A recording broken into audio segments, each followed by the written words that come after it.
Cup of tea, you not got your patch notes? I'm sorry, my liege. It's just been a busy week. I've got distracted. No, this will not do. You wouldn't like it if I caressed my sausage fingers across your face. I'm like, no, King Charles, please. I'm like, So yes, unfortunately I don't have a video out on my channel going over patch notes 1.3.0 for season 3, which is out on January 23rd.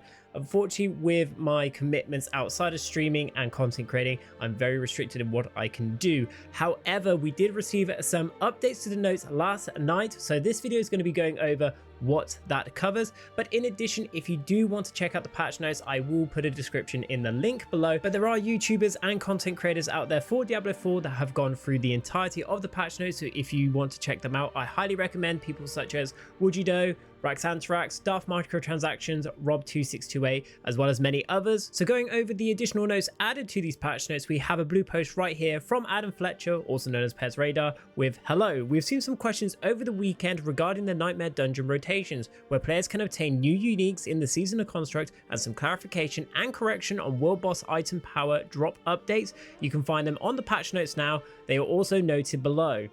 So starting things off with the updated notes, the new dungeon rotation for the Season of Construct. In World Tier 3, you will first have access to 15 of these Nightmare Dungeons to go through. You may recognize some such as Champion's Demise, which was one of the best farming methods in the start of Diablo 4. And then when you get to that World Tier 4, you'll have access to a total of 30. So an additional 15 will be added. And you will notice some such as Dead Man's Dredge, as well as Blind Burrows as well. So we're going to have access to some pretty cool dungeons. And if you recall, a few updates back where they actually did the whole revamping of dungeons in terms of increasing mob density, but also the layout itself, so where they place the objectives and how you can navigate through it efficiently, making sure the layout has a lot more sense and allowing you to complete them a lot more quickly and efficiently. So we're actually no doubt going to get a lot more experience as well completing these. So there's two things I want to cover in this next section of the update. So the boss ladder drop table update has been applied, in which all new unique items for season 3 will be available in the Beast Device drop table for season 3. So what that is, all the new uniques that are coming with this season,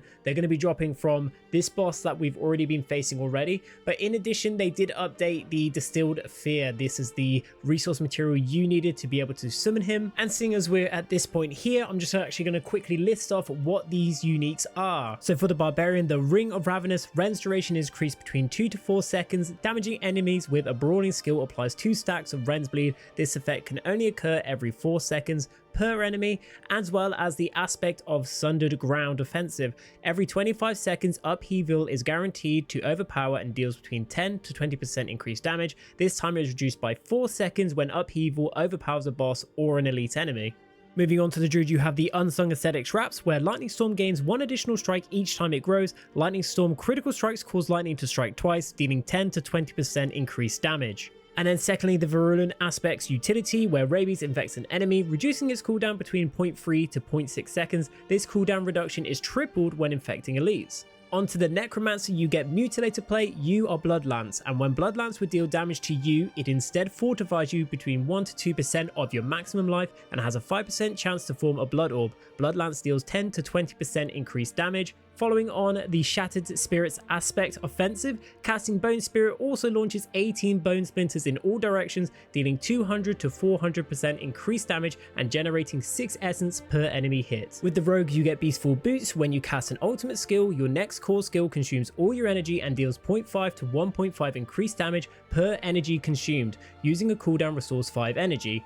Followed by the Resistant Assailants Aspect, which is the defensive. Breaking Concealment grants 10% resistance and maximum resist to all elements for 4 seconds. Killing an elite enemy reduces the concealment's cooldown by 6 to 10 seconds. And then onto the final two for the Sorcerer, which is Starfall Coronet. Meteor now has 2 charges and an 11 to 6 second charge cooldown instead of a mana cost, and drops 3 additional meteors around the target. Meteor's enchantment effect and enhanced meteor drop 1 additional meteor. And then lastly, Aspect of Shredding Blades Offensive. Ice Blade's chance to apply vulnerable is increased by 20%, and the vulnerable duration is increased by 4 seconds. You gain 15 to 25% vulnerable damage. So if you're wanting to be able to get a chance to get these items, you can do it from the Beast in Ice. But this also brings up the question with the Malphas fight. Malphas is the new boss coming into season 3. What drop table will he have? Will he have access to these unique items, or will he maybe have access to uber uniques also himself? But going back to the beast in ice, in terms of being able to have access to him, you have to collect these resources known as Distilled Fear.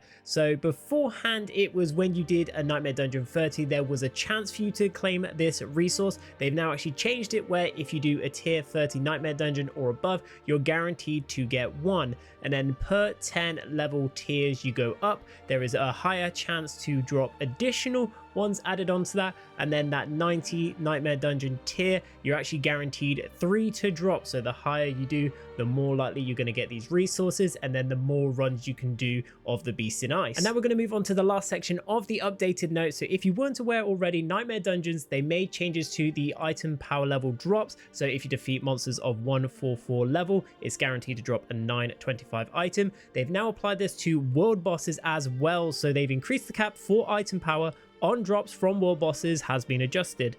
Previously, it was a plus 100 to minimum, plus 100 to max, and when with the new update, player level below level 70, it will drop 785 to 885, 71 to 80, 815 to 905, 81 to 90, 845 to 925, and then that player level of 91 to 100 between 890 to 925. And they followed it up with a developer's note saying, world bosses are intended to reward powerful loot for your level. With this change at a high level, players will see a maximum item power gear from world bosses at higher levels. And that pretty much covers everything over in the additional patch notes added on to patch 1.3.0. In a matter of hours, we are going to be going into season 3, which is super exciting. We're going to be streaming it over on Twitch, so you can find me over at twitch.tv/cuppa__t. If you did find this video super useful, don't forget to drop a like, comment, and even consider subscribing to the channel for more Diablo 4 content. And until then, I'll see you in the next video.